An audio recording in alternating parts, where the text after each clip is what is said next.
Hi, my name is Christopher Jones. I'm a master hand reader. I've been reading hands since 1983. I first came across hand reading in a place called Norwich in the United Kingdom, where I was interested in Buddhism and meditation and yoga.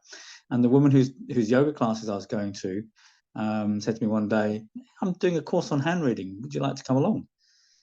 And her name was Fran, and she taught me the introductory course that I attended during sort of May and June of 1983, during the course of which I met a guy called Dylan Warren Davis, who was the secretary of the Chirological Society in Britain at that time, and he basically was my tutor for the next couple of years. So the people I first learned from were Fran Skipper and Dylan Warren Davis. Dylan was incredibly inspiring. He was not only a hand reader, he was an astrologer, he was also a medical herbalist. And so he had a vast store of knowledge, and it was a delight to spend time with him and study and learn with him. And he also read my hands in June '83, which had a profound effect upon me at that time. I mean, I wasn't even 21.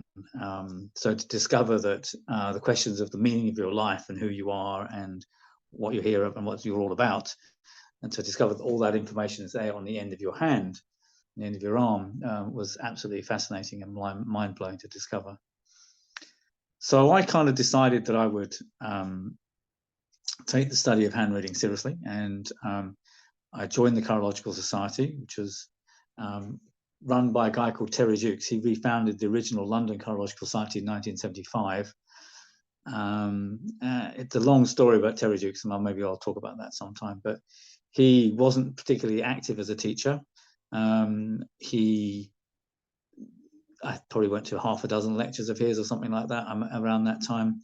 But he wasn't a practicing hand reader, so he didn't actually read hands. So his knowledge and understanding of hand reading was kind of entirely theoretical, and in the end proved to not be that much use. But he did set up the Cheirological Society and instituted the system diplomas, which I studied assiduously for. I'm the only person to ever complete all the requirements for the advanced diploma of that society. The only other person who did really well was Johnny Fincham, who got the higher intermediate diploma.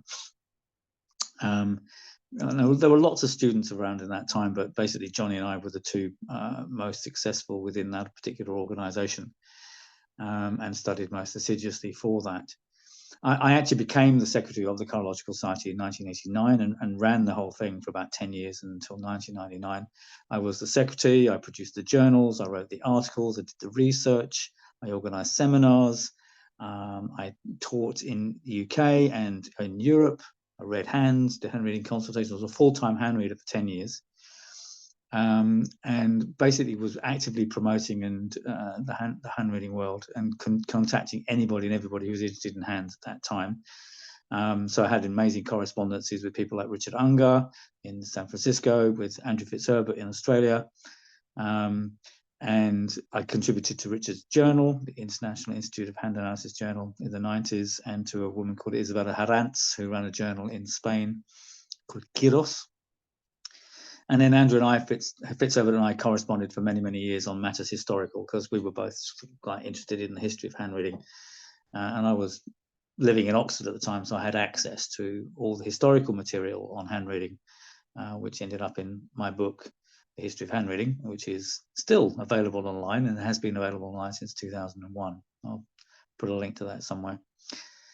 So that period of time, particularly 1989 to 94, was an incredibly productive time from my point of view with hand reading. And in that time, I wrote 15 books, which were for private publication for the benefit of my students. And I taught hundreds and hundreds of people who, many of whom are still actually practicing as hand readers. And that's from all over the world. So we're talking Johnny Fincham in the UK, Lynn Seal, Birgitte Birath in Sweden, Talma Brill in Israel, Jenny Hirsch in South Africa, people like Claire Savard in Canada, Isabel Herranz in Spain, Andrew Lynn in Australia, and many others besides. These people all studied with me in the early 1990s, and some of them have gone on to write books and had a 30-year careers as professional hand readers. So it's been really interesting to reconnect with them in the last few years. Probably the most important part of that time, though, was 1994 to 1999, which I instituted a series of research seminars into various different aspects of the hand. We took a subject each time. We had 4 of them a year for about 3 years, and we studied things like emotionality in the hand, sexuality in the hand, health indications from the hand, career indications from the hand, mental health issues from the hand. And those were mainly attended by myself, Laura Thornton, and Johnny Fincham. Laura Thornton is the best hand reader in the world you've probably never heard of, and I count her as one of my teachers and profound influences in the development of my hand reading knowledge, as well as a guy called Johan Hjelmborg from Denmark, and a smattering of other people besides, like Caroline Abrams, Lynn Seal.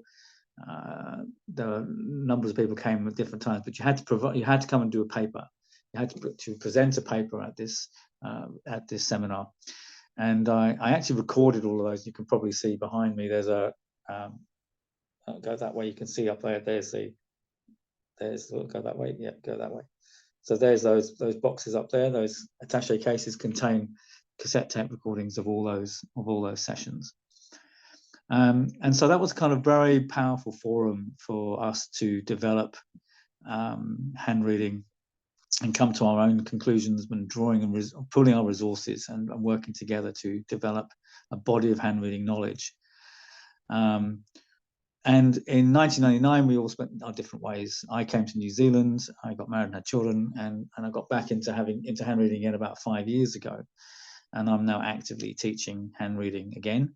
The last 5 years I've been teaching in Auckland, and I'm reading hands. I tour around New Zealand at Mind, Body, Spirit fairs, and I spent 1.5 years on the road with the Extravaganza Fair, which is a kind of gypsy fair, doing hand readings.